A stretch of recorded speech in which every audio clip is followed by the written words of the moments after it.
Greetings, people of the internet. It's Scott with CircWorks. It's Friday. You know what that means. It's time for Fan Art Friday, and we're going to continue on doing more characters from Star Wars: The Force Awakens. But I know what you're saying, Scott. You've done every major character from the new Star Wars movie. What are you going to do? We're going to do some deep cuts this time. We're going to go with some crazy Star Wars creatures that maybe you've seen, maybe you haven't. But anyway, if you haven't, here they are. Let's get to it.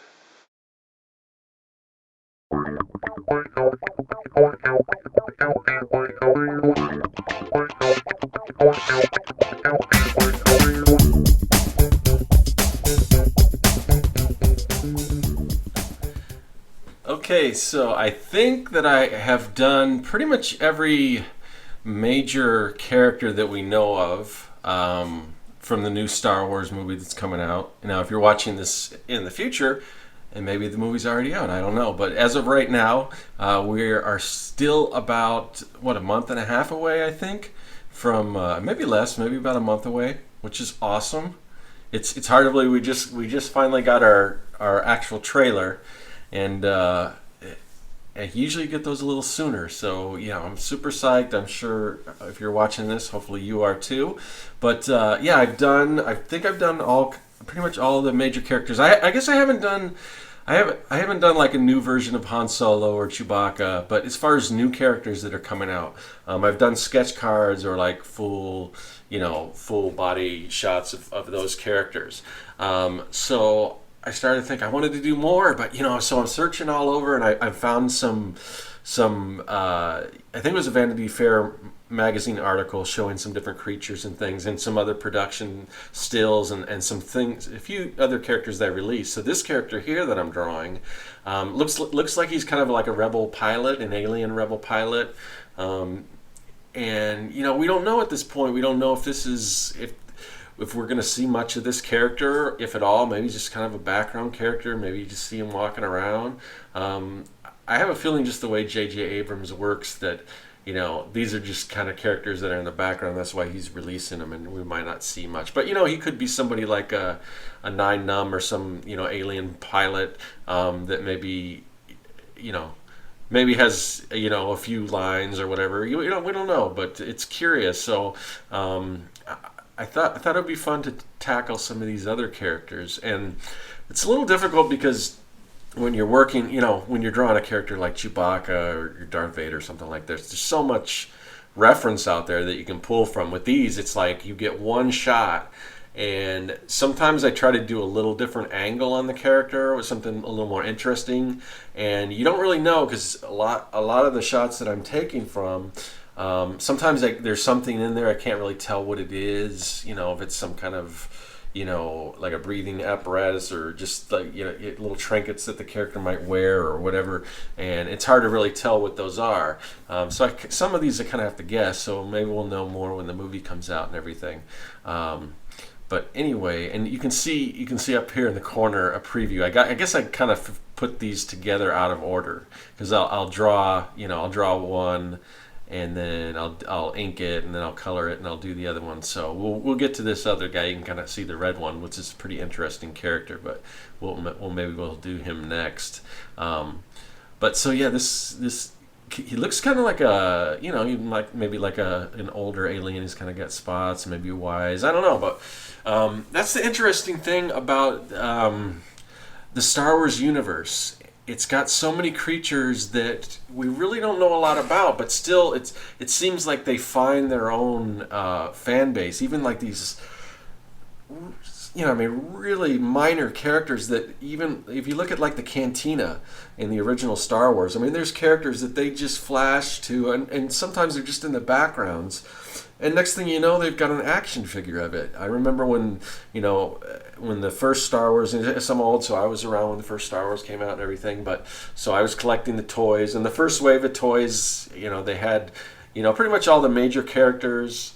And then when the second wave came around, they added a few more, but they added 4 Cantina characters. They added Walrus Man, which was the kind of guy that starts a fight with Obi-Wan, or Luke actually, in the Cantina. Greedo, which we all know about Greedo, and then 2 other guys.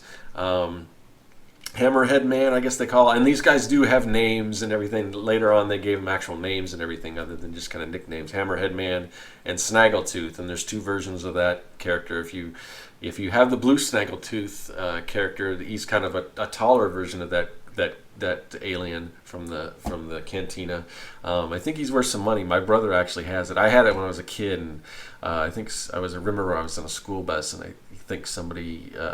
I think I dropped it and some kid picked it up, but like was lying that he didn't pick it up from what I remember. Of course, my memory's shady about that, but it's like, if I still had that guy. But anyway, but yeah, that's the interesting thing about these characters. You only see them for just a few minutes of screen time, and you wonder why they pick certain characters. Nowadays, I mean, it's pretty much if they're in the movie, even the slightest bit, they'll have an action figure. But at the time, they picked like weird ones. Like, why pick this Snaggletooth character who's really, I mean, you have to blink. I mean, if you blink, you'll miss this character in the movie. But then there's other characters like the guy that was with Walrus Man. I think it's Dr. Evazon or something like that. The guy who actually talks and actually has lines. They never, with the original toy line, they never made a figure of him. So it's kind of weird the way they pick. And maybe just some other characters are more interesting. But it's cool because with whether it's the expanded universe or the comic books, and I know a lot of that's not canon or whatever, but it's something that you can take almost any character and look at it and say, oh, I wonder what this guy's all about, and build a story around it, and just based on whatever limited visuals we have, which is really cool. I kind of like that, and it's something that. Something I'm sure we'll get more of now that we've got all these new characters. But when the other thing is that the flip side of that is you think of, a lot of people's favorite character from the Star Wars universe would be Boba Fett. I mean, he's got a massive following, had very few lines, and I think the reason why a character like that is so popular and so intriguing because we don't know much about him. And that's why I think with they're talking about making a standalone Boba Fett movie, which of course, I'll be the first in line to see it and everything, and it sounds cool and everything. But I hope they do it right because, when they went back in the prequels and kind of told his origin story, I mean, it just doesn't. To me, it just didn't do the character justice. Because when you have, to me, mystery is always better. When you don't know much about the character, you kind of imagine where he comes from, and you don't really know. But when you fill in all those blanks, he becomes a little less intriguing to me. So that's why I'm not too sure about doing a standalone Boba Fett, unless they just show him in action and show not to get too much. But we've already seen it. We already know where he comes from and everything. So that's kind of in a way sort of ruined. But it's the same thing with if you do talk about the prequels. Like, what's one good thing about the prequels? And of course, there's people that like the prequels or whatever. We won't get into that. But if you say what's the best thing about the prequels, a lot of people say Darth Maul, really cool character, very few lines, and again, that's kind of a mysterious thing. And he was gone in the first movie, and we never saw him again.